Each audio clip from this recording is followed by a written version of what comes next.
In the last video, we installed a Bilstein 5100 front strut assembly to lift the front of this FJ Cruiser 2.5 inches. Now we're going to install a rear lift using Icon's Overlander springs, which is a dual rate spring set, along with some IRONMAN Nitro Charged shocks. Step 1 of this rear lift install is to break the lug nuts loose before lifting the vehicle. Chock one of your front wheels to keep it from rolling. Jack the rear of the vehicle on the rear differential. Place your jack stands right here on either side. Lower the vehicle onto the jack stands. With the jack stands properly placed, remove your two wheels. Keep the jack under the rear differential housing for now. We're gonna spray liquid wrench to the top of the shock mount and the bottom of the shock mount down here, as well as the end of the sway bar link. Unscrew the sway bar end link by using a 12mm ratcheting wrench on the top and holding it with a 14mm wrench on the bottom. Remove the nut and then remove this washer here and bushing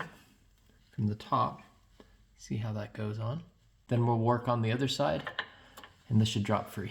Use a set of vice grips or channel locks to hold the stem of the shock absorber in place.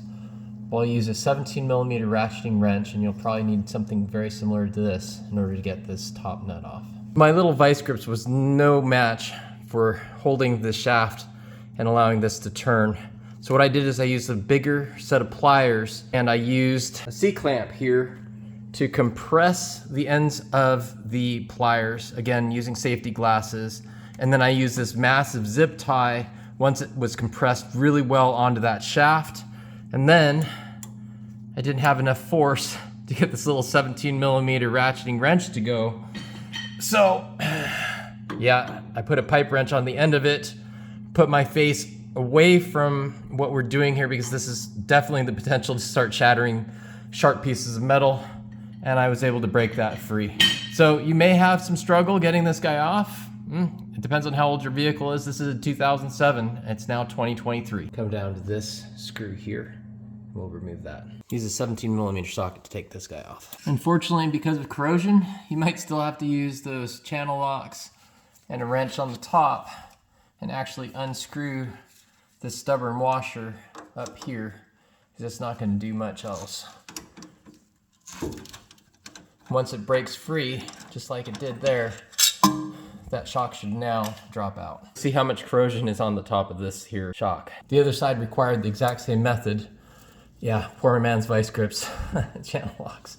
Slowly drop the differential, and we're going to be looking for things like brake lines or other things that seem to be stretching, at which case we're going to have to remove some of the brackets, but we'll see how far down it'll go. This is the right hand side. Press down here on this hub, and that should free this spring out. I should have no problem pulling that out at this point. Spring pulled out with absolutely no resistance whatsoever. The end of the spring sits right here on the front side, so when we put the new spring in, we'll have to make note of that. Same deal with this left hand side spring. Really wasn't too much trouble to push down on the hub, maybe a little bit tighter.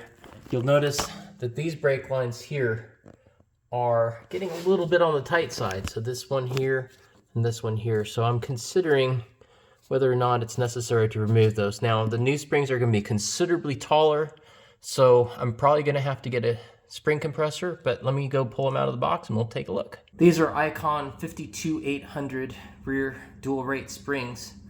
They're supposed to give you a 3-inch lift, possibly a little bit more since I'm not quite heavily loaded. The reason I wanted to get these beefy springs with as much lift as they have is I'm planning on putting my little Honda Trail 125 on the back.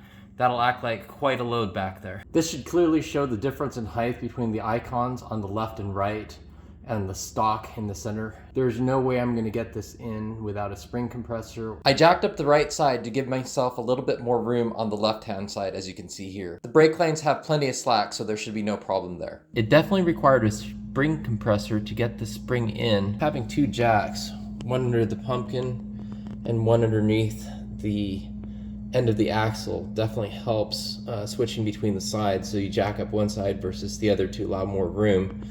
You can also put a jack between the bump stop shown up here and the axle to get more room, but be aware of all of the brake lines going in, 2 on this side and 1 on the other side. This mess down here is the spring compressor I used. I definitely did it unconventionally. I I've never used a spring compressor like this, and I'm probably doing it wrong, but it has a tendency to slip and rotate on you so you can't get a good grip. So I'll show you how I set up the spring. I'll do it on this other spring. I use these hose clamps to prevent the slip, and I'll show you what I did. I certainly can't guarantee this is the correct way to do that. In fact, I'm quite certain that it's not, but it seemed to work for me. Again, take it to a shop if you don't know what you're doing. I'm taking the spring compressor. This is from the bottom of the spring down, and I'm putting the screw thread into the center of the bump stop. And then I'm going to get these hooks on the spring.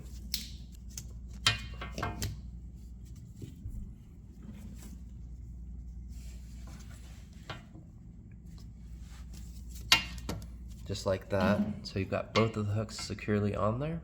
Put the fork up here under the washers on there with the washers between it and the turnable screw here. You can see there's a little catch on the bottom of this to prevent it from slipping off the spring. Now what happens is, as you start to rotate this, it'll start compressing the spring, but because the spring has an angle, it'll want to rotate back down the spring and undo itself. So what I'm going to do, just like I did on the other side, is I'm going to put a hose clamp, a small hose clamp right here to prevent this fork from rotating. And then down here on one of these arms, I'm also going to put a hose clamp to prevent that from crawling back up the spring in the opposite direction. So I'll show you what that setup looks like. These hose clamps that I'm using are particularly beefy, but you can kind of see how I have it arranged. Make sure if you do something like this, not that I recommend it, that you have really strong beefy hose clamps that attach firmly to the coil to prevent rotation of these forks and hooks. And while keeping this main post centered, we're going to screw this down just enough to get it into the car. The spring is in. Now I am going to lower the other side, which should raise this side up, which should add a little bit of force to that spring, holding it in place. That'll make it also easier to remove the spring compressor from the inside. Disassemble your spring compressor. Getting this out is a little bit tricky because you've got the main screw inside of your rubber bushing and there's not quite enough room to pull this out. So you're going to jack up the other side to drop this axle as far down as possible. And then we're going to screw this down enough so that we can extract the screw, and we'll pull the screw off to the side through one of these holes here, and we'll be able to extract it, and then we have to come out. So it's a little bit fiddly, but it's doable. You can see how much taller these new shocks are. That'll give me about 2 inches of extra droop. I also wanted to show you that the compressed length of this shock, excuse me, that the compressed length of the shock is the same as the original. Hard to hold it down there with one hand, but you can see it before it starts rising back up. Looking at the bushing and washer arrangement on the original shock, you've got a washer, then your bushing, then you've got a washer with a little bit of a hat.